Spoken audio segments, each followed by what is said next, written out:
Welcome to Know Your Right, a show that seeks to look at the Zimbabwean Constitution as well as the Bill of Rights. My name is Brighton. Ncube. This is Asake Online. Over the past few weeks, we've been looking at the constitutional amendments and the public hearing that we've been held here in Zimbabwe. We've been talking to lawyers, politicians, MPs, as well as law students. But today I'm joined by Bhebhe. He's a former NYTT director and also a political economic analyst. Mr. Bhebhe, welcome to the show. Thank you. Thank you so much for having me. Right. Mr. Bhebhe, let's talk about the issue of democracy and constitutionalism in Zimbabwe. Is there democracy in Zimbabwe? Yeah, you see, it's a very broad question. But I think the short answer that I could give is that our democracy does not meet regional, international standards in terms of us being called a democratic state. You see, there are certain principles that we uphold in this country, which, you know, if you look at it from a distance, it looks like we are a democratic state. One of those is that we regularly hold free and fair. I mean, we hold elections, but those elections are not free, fair, and credible. You know, they do not meet the standards. You know, they have failed to meet the standards of a free, fair, and credible elections. They have not necessarily given room for free citizen participation. They have not met the standards of credible elections. They have not shown that they can be fair. In this, I'm talking about elections in Zimbabwe since 1980. You know, we have not had free, fair, and credible elections since 1980. And you look at also some elements of citizen participation, where in a democracy, citizens should be allowed to express themselves. Citizens should be allowed to demonstrate, for example. Citizens should be allowed to freely participate in political gatherings of their choice. You do not find that in Zimbabwe.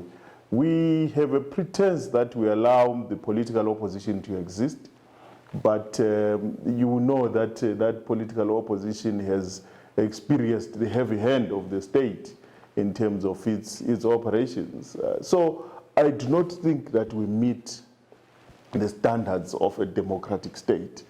We are far from it. There is a lot we need to do to ensure that we can reach, you know, the levels of what we can call a democratic state. We do not respect our laws. We violate our constitution, left, right, and center. We do not guarantee citizens free expression.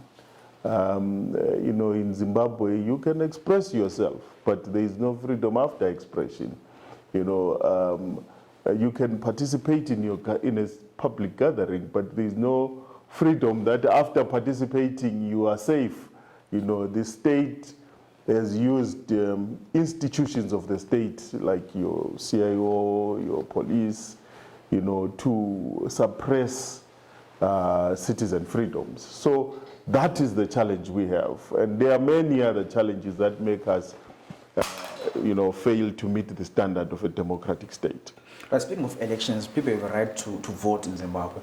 But however, in recent weeks, we've seen the opposition party led by Dr. Ncube recalling MPs from parliament. But these were elected by the people who vote through elections. So where do we balance now the right to vote and now recalling of MPs from parliament? See, that's the complication with our democracy, the complication with the representative democracy. That while I vote an MP, I am voting the MP because they belong to a particular political party. And the political party holds certain rights over that MP. You know, the case of Ncube and the MDC alliance is quite complicated, because now you want to argue to which political party do they belong to, you know. But speaking ordinarily, that parties can recall members of parliament. But now the right to vote now? Because the right to vote is guaranteed. You can go and vote. But what you're probably asking me is my choice, the choice that I made when I voted Brighton into, is being affected by the fact that the party that Brighton belongs to now can recall him. You know, that becomes a different level of conversation, and because there are two levels that we need to understand. The first one is that when you vote a person, it's a complication. It's a complicated scenario, because on the one hand, I'm saying I voted for Brighton because he came to me and gave me a manifesto that I believed is going to secure the things that I want to see. For example, I voted for him because he gave me a manifesto that guaranteed me certain services, which I think I need as an individual. I voted for him because he gave me a manifesto that was different from the other one, okay? But at the same time, Brighton came to you belonging to a political party, you know? And then the political party says, no, Brighton's election into parliament was because we gave him a ticket and we sold wholesalely a vision of tomorrow which was different from that particular party. And we have a right to recall Brighton because now he does not belong to this vision, to these wholesale rules that we put together and we say we will belong to. That's under normal circumstances, that's the argument. But when you look at the case of Ncube, the MDC Alliance, there's an argument that is being brought by either side. The one side is saying, no, these MPs do not belong, which is a different argument. Because now it's an argument of claiming where do they belong. Because the MDC Alliance is saying, no, they were voted under MDC Alliance. They belonged to the MDC Alliance, or they belong to the MDC Alliance, and they must, if they are to be recalled, they must be recalled by the MDC Alliance. Ncube is saying, no. The MDC Alliance was a coming together of different political parties, to which the MDCT was a signatory. I am now the president of the MDCT, and there are members of parliament who were seconded to the MDC Alliance by MDCT, and I have a right to recall them. That's a totally different conversation. In fact, unfortunately, it leaves you and me out as voters, because now it's a power conversation. What does it say about democracy in Zimbabwe? There are weaknesses to the nature of representative democracy that we have. The weakness starts with the fact that once I have voted somebody into parliament, it's instead of, okay, let me rewind a bit. Representative democracy says we all cannot go into parliament, but we can send a few of us to go and represent our views in parliament, okay? Unfortunately, because there are political parties that these individuals belong to, they also fall to the rules of that group. So when the MP goes to parliament, and you also know that we operate under a chief whip system in this country, when an MP goes to parliament, they are now being whipped to further a certain agenda, which is different from my agenda as an electorate who elected this person into parliament. There are some of the weaknesses. Can we cure that? I think that's a conversation we need to have. Who should recall? Should it be political parties? Should there be an element of consultation with the citizens before they can be, an MP can be recalled because they now represent broadly? Because as it is now, I'm wondering if all those MPs who were recalled, was it in the interests of the citizen or in the interest of power? One can argue and say, I have a right to vote during elections, but after election, my right is taken away. How true is that? The right to vote is guaranteed in the Constitution as a right for you to actually go and express your choice by putting an X in the on a ballot paper, and that right we can say to a certain extent is guaranteed. Okay? Whether that right now, is protected is a second level. Because once the right has been exercised, what protects my right? Number one is obviously the fact that when you have made a choice, you want to see it reflected in the results. Number two is that when you have made the choice, you want the MP that you have chosen, the councillor that you have chosen, to act in the manner in which you chose them for. Okay? That becomes a problem. So the right is not protected. While it is given, in my view, I think it is not being protected. So you will find that citizens have a right to then go back and say, we voted for you, but you are not acting in the manner, But can citizens recall? That's the problem. That's where our problem lies. Because the recalling has been given as a preserve of the political parties. That's why it's difficult to recall an independent MP. So we need to look at some of those things and say, how do we protect the rights of citizens who have actually voted this person into power, and how do we ensure that beyond just giving the right, that right is protected. But also, how do we ensure that citizens have a way in which they can actually exercise some level of accountability for those elected leaders. So if you do not act in the way in which we must have the strength, there is an assumed strength. An assumed strength is that you can go back to the political party and say Brighton is not acting in our interests. And then the political party can, But at times, not all of us who vote because we belong to the political party, and therefore we might not have the access to the structures of that polity. Is fundamental. You see, there are rights that you have by virtue of you being human, those rights must be protected, but they must be exercised in a manner in which they do not infringe on the rights of the next person. So we give you rights. You have the right to make as much noise in this place. But as long as your neighbor starts to say that noise is now affecting and infringing on my rights, that's the limitation that we can, that is permissible within the law.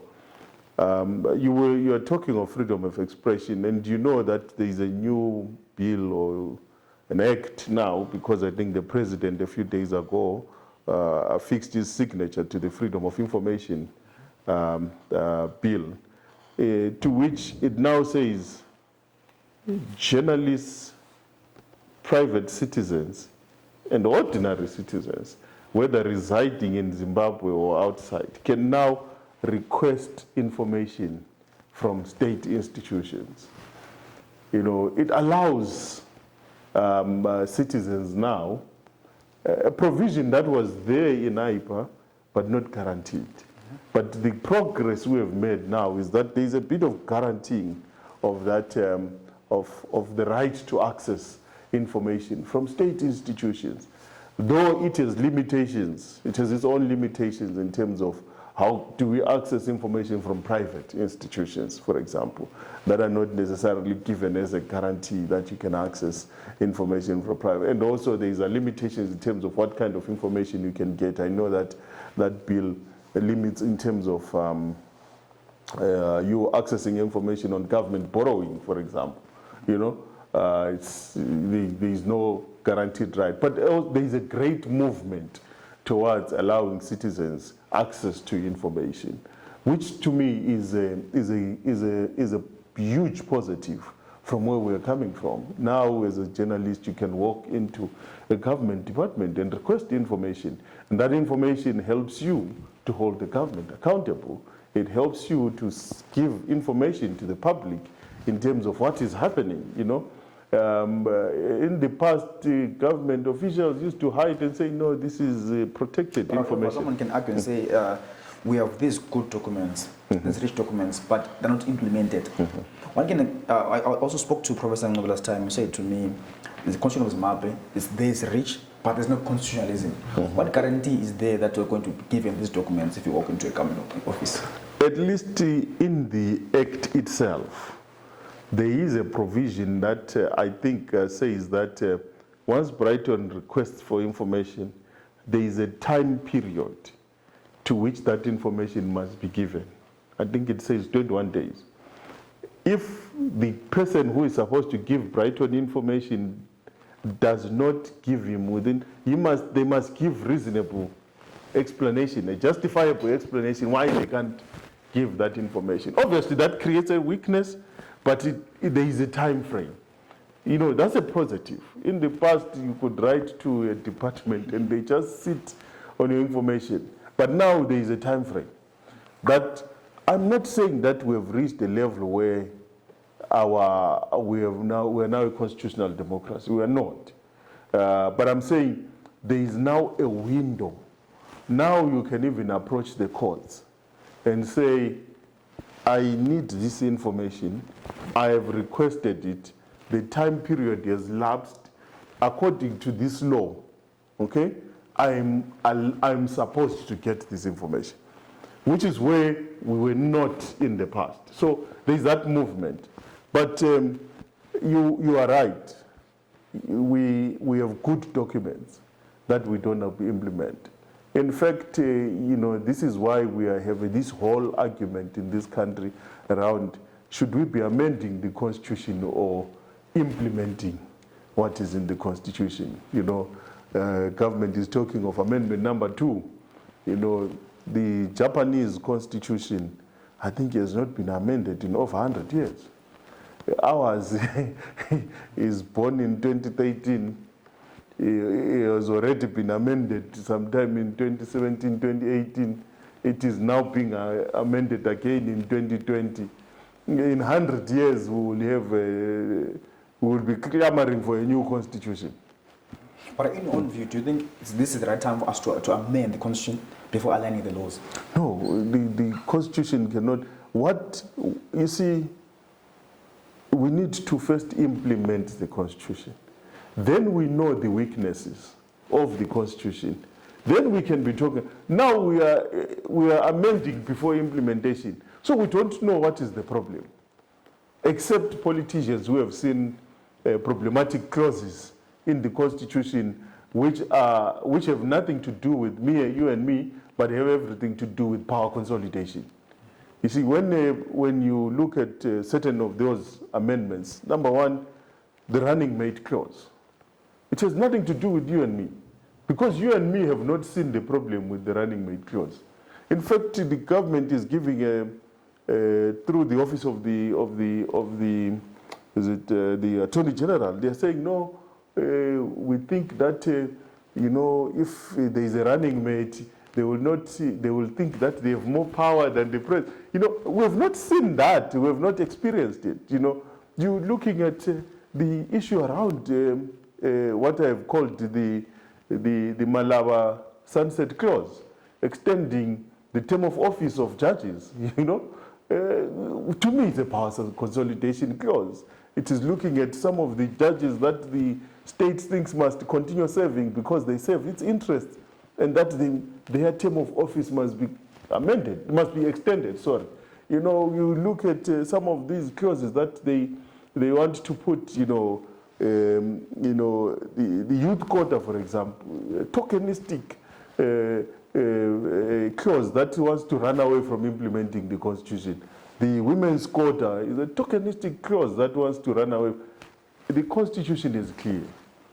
There must be adequate representation of different genders in the appointment of positions. If we just go to the Constitution, in fact, we might get 50-50 representation of women and men in Parliament. But we want to run away by continuously extending tokenistic.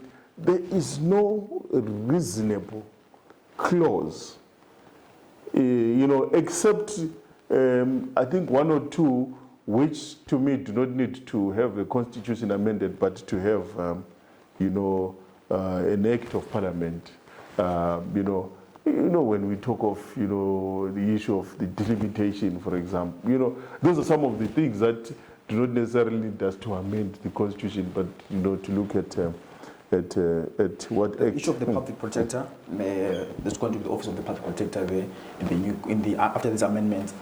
Some say it's taking away the role of the Human Rights Commission, which is being underfunded in Zimbabwe. Human Rights Commission also take on the public protector versus the Human Rights Commission. You see, Jonathan Moyo once said, "He who appoints also disappoints." The whole thing, the mischief, is around the appointment of the office of the public protector. You are taking away rights from an independent commission, and you are giving it to an office. Number one, let's go back to the Human Rights Commission. I think they are being punished for releasing certain reports that were not favorable to the state. So the state thinks, okay, these guys they think that they have wings. They think that they can do what they want. So we'll put in an office that will take away certain rights.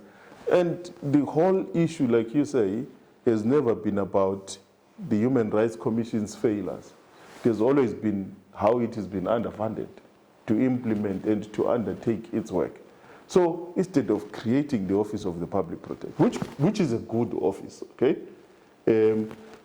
let's try and ensure that we allow the Human Rights Commission to do its work, to fully implement, to have a proper budget, to be adequately independent of the Ministry of Justice and to work outside, and to be able to fully fulfill its mandate. So for me, the amendment or any of those amendments are drawn out of mischief and out of the desire to consolidate political power rather than out of strengthening our democracy. They have nothing to do with democratization, they have nothing to do with constitutionalism, but they have everything to do with power consolidation. I called the Malaba clause on, the other one is the Chiwenga clause, on running mates,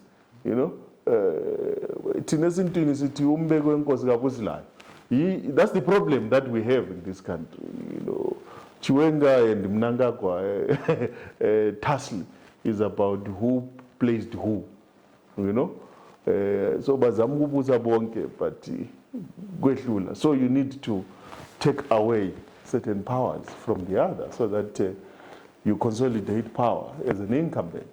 And it has nothing to do with you and me. That is the issue of power in terms of looking at these provisions, too much power there. But now let's look at power versus democracy. If the certain executive is given too much power, what does it mean to the democracy of the citizens?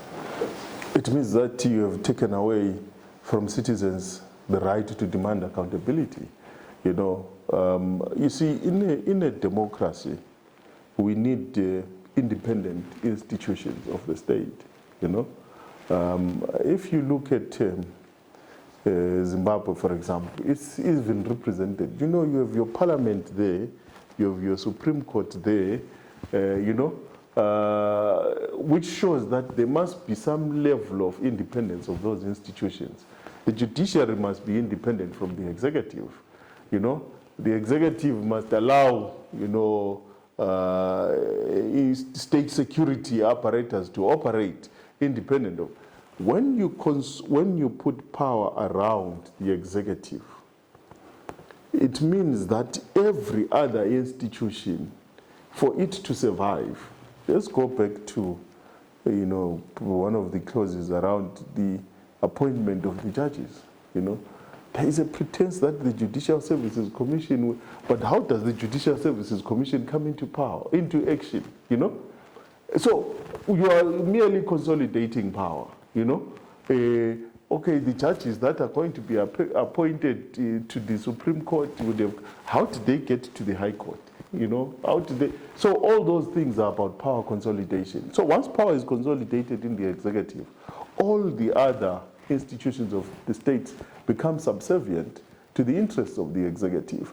And that means, this is why you then see the executive, whenever its interests are affected, they then deploy the security services against the citizens.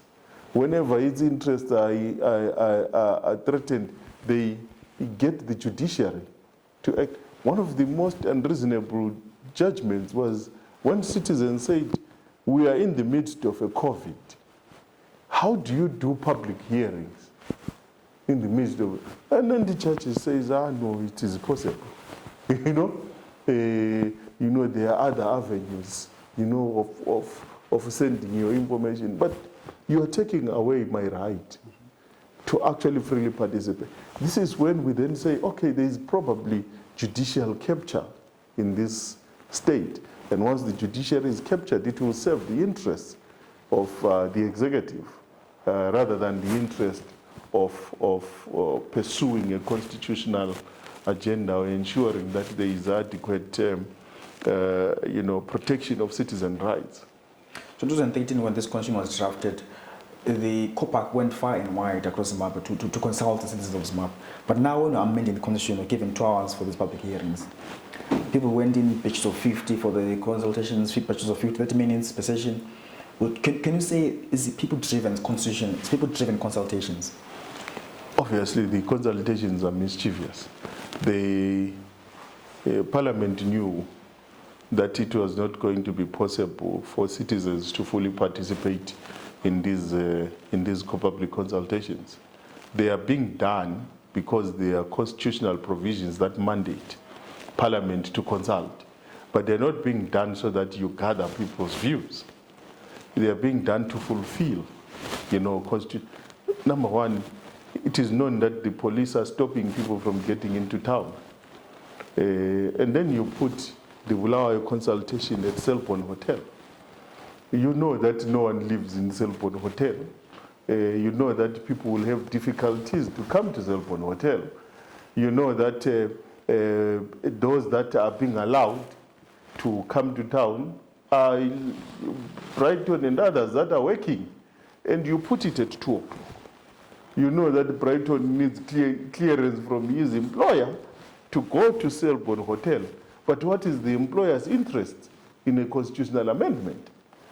So people will not really participate. So they knew it was mischievous. They knew that, in fact, it was serving the interests of the incumbent, of the state, of government, to have those hearings being done in a short manner so that they will not. If you talk to people, there is a wholesale rejection of the amendments.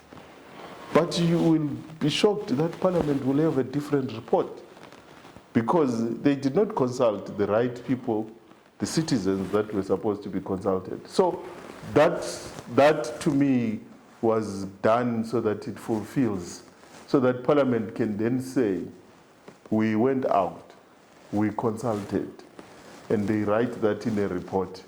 Whether or not they wanted to hear the real views of the people is totally something else. So as we wrap up our conversation, what's in your heart in terms of the Constitution of Zimbabwe? I think for me, we need to implement the Constitution wholesale without amending it. There are progressive things that are in our Constitution that we need to fully implement. I think for me, when you look at how the Constitution talks of appointments of people into state institutions, into boards, into commissions, and how we must ensure both the gender and the regional balance. To me, that is a progressive move. When we see in our Constitution a specific chapter on devolution, devolution of power is going to ensure that communities have a control over their local economies. They have a control over local decision making. They have a control over provincial governments. That to me is going to make sure that citizens have power over how they are governed. It is going to result in the growth of local democracy. And local democracy is going to affect our national democracy. So for me, we need to ensure that the clauses on devolution are fully implemented Not these attempts by the Ministry of Local Government to, sugarcoat and, no, let's have a proper implementation of the devolution clauses. For me, let's have a proper and full implementation of the Bill of Rights. The right to political participation. We have a very expansive Bill of Rights that I think there are not so many countries that guarantee socio-economic rights in their constitution. Once those rights are protected and guaranteed, that guarantees civil and political rights in their constitution. Once those are protected and guaranteed, we will ensure that Zimbabwe moves towards being a constitutional democracy. I think we need an executive that realizes that its role is that of ensuring that citizens exercise their rights within guaranteed certain freedoms. Unfortunately, we have had the misfortune of having a series of governments that think that citizens want to fight them, and therefore they are always fighting with citizens, when in actual fact citizens are saying, no, we have certain rights which we think the state must ensure that we enjoy those rights. And from the time of Robert Mugabe up to the current dispensation, those rights are not being protected. Those rights are not being guaranteed. So for me, the Constitution must be implemented fully. Once we have reached that level, I think you and me, Brighton, will not be talking about unfair elections. We will not be talking about a recall process that does not recognize and respect my right to vote. We will be talking about a different conversation. We will have in our midst a government that will be preoccupied with protecting rather than violating the rights of citizens. Bhebhe, thank you so much for joining us. Thank you very much. Right, you've been watching Know Your Right, discussing the issue of democracy in Zimbabwe as well as constitutionalism. Let's hope you enjoyed the show. Till next time, please do follow me on Twitter at RealBFactor. Do follow us on Twitter at SideZW. Till next time, #Asake.